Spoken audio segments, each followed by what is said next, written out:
জোরে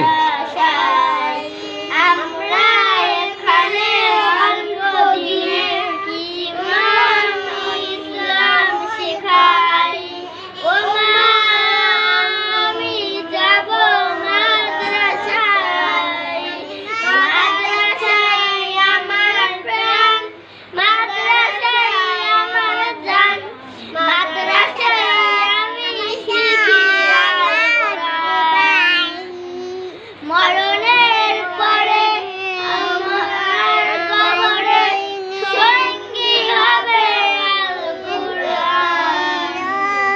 অন্ধকার কবরে আমার আলো হবে আল কুরআন। ও মা যদি আমি পড়ি কুরআন, কিয়ামতে পাবেন আপনি পোশাক মূল্যবান। সেই পোশাকের এতই মূল্য হবে।